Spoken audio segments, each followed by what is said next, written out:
যেহেতু আমাদের film city নাই, যেহেতু আমাদের ওরকম অ্যাকশন করার মতো জায়গা নাই, যেহেতু আমাদের ওরকম সব লোকেশন আমরা শুট করতে পারি না চাইলেই, তো আমাদেরকে বাধ্য হয়ে বড় ছবি বানাতে গেলে যাওয়া লাগে। সে যদি ভাবে যে আমি যা বানাবো তাই ঠিক, তাই বেস্ট হবে, তাহলে বেস্ট ক্রিয়েশন আসবে না। আমরা যদি ইন্টারন্যাশনালি সিনেমার সাথে পাল্লা দিয়ে সিনেমা বানাতে চাই, আমাদের দেশের বাইরে লাগবেই যাওয়া। আসলে প্রত্যেকটা ক্যারেক্টার যারা জাগিতে অভিনয় করেছে দুর্দান্ত অভিনয়। আমার মনে হচ্ছিল যে সত্যিকারের আমি একটা গল্প দেখি। সব জায়গায় বাংলা সিনেমা, মানুষ যে বাংলা সিনেমাকে ভালোবাসে, এবং ঈদের থেকে এখন পর্যন্ত মনে হচ্ছে এখনো ঈদ।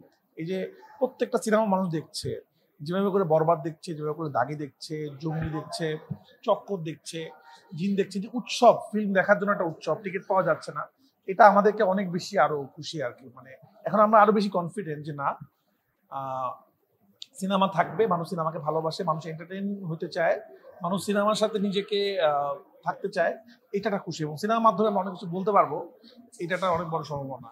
আমার জীবনের শুরু থেকেই আমি চ্যালেঞ্জের মধ্যে থাকতে চাই, চ্যালেঞ্জ আমি এনজয় করি। এবং আমার কাছে মনে হয় প্রতিটা ফিল্ম ডিরেক্টরের যদি জীবনে চ্যালেঞ্জ না থাকে, সে যদি ভাবে যে আমি যা বানাবো তাই ঠিক, তাই বেস্ট হবে, তাহলে বেস্ট ক্রিয়েশন আসবে না।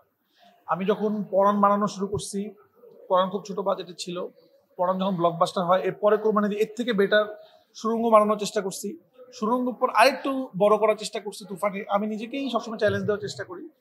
এবার যেরকম তুফানের পর তাণ্ডব আমরা আরো বড় করে, আরো সুন্দর করে করার চেষ্টা করতেছি। এই যে কম্পিটিশন, এই যে মানুষের চিন্তা ভাবনা যে আরো বেটার হইতে হবে, এটা থাকাটা সবার জন্য ভালো, শুধু আমার জন্য না, আমার টিম, সবার টিমের জন্য ভালো। এবং এই যে রেকর্ড হচ্ছে একটা ব্যাপার, আমার তুফান 1 মাস চলছিল, 1 মাসে সব রেকর্ড ভেঙে দিছিল, এবার আবার রেকর্ড ভাঙা হচ্ছে, সামনে আবার রেকর্ড ভাঙা হবে, এরপর আরো হবে। এভাবে কিন্তু একটা ইন্ডাস্ট্রি সামনের দিকে আগায়। আসলে এই যে ইনস্ট্রুমেন্ট গুলো দেখছি আমরা, 5.1 সাউন্ড, সিট, এসি, সবকিছু বাংলাদেশ থেকে আমরা পাইছি। যেটা নাই সেটা বাংলাদেশ থেকে বাইরে থেকে নিয়ে আসছি না, এই জন্য এই জিনিসটা সুন্দর হয়েছে।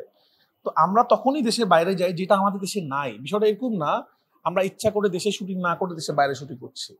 এই যে বরবাদের যে সুন্দর সুন্দর ফাইট দেখছি আমরা, বা যেগুলো দেখছি, এটা কিন্তু বাংলাদেশে সম্ভব ছিল না।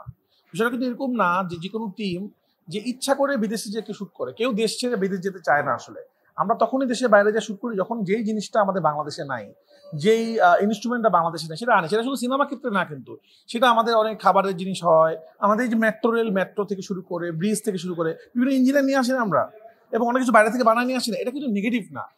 কোনটা নেগেটিভ? আমাদের সিনেমাটা কোথায় চলতেছে? সিনেমাটা বাংলাদেশে চলতেছে, প্রোডাক্টটা বাংলাদেশের, ব্যবসা বাংলাদেশ করতেছে, তো আলটিমেটলি বাংলাদেশই লাভবান হচ্ছে।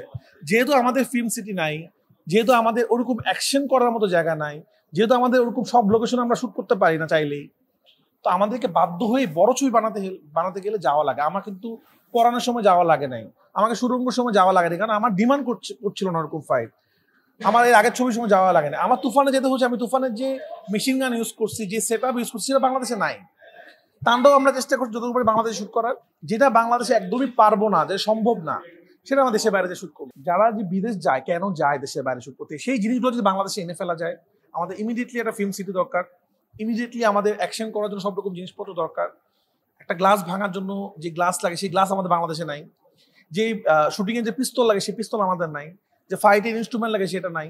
প্রপার লাইট নাই আমাদের দেশে, যেখানে আইটেম সং শুট করা যায়। তো আমরা কিভাবে শুট করবো? আমরা যদি ইন্টারন্যাশনালি সিনেমার সাথে পাল্লা দিয়ে সিনেমা বানাতে চাই, আমাদের দেশের বাইরে লাগবেই যাওয়া। আসলে আমরা এয়ারপোর্টে শুটিং করতে পারি না, আমার বাংলাদেশ এয়ারপোর্টে শুটিং করা অনেক হ্যাসেল। আমরা প্লেন পাই না, আমরা ধরো জাহাজ পাই না খুঁজে, তো আমাদের তো বাংলাদেশে পাচ্ছি না আমরা তো মানুষকে বলতে পারবো না যে আমরা পাচ্ছি না, বসে থাকেন।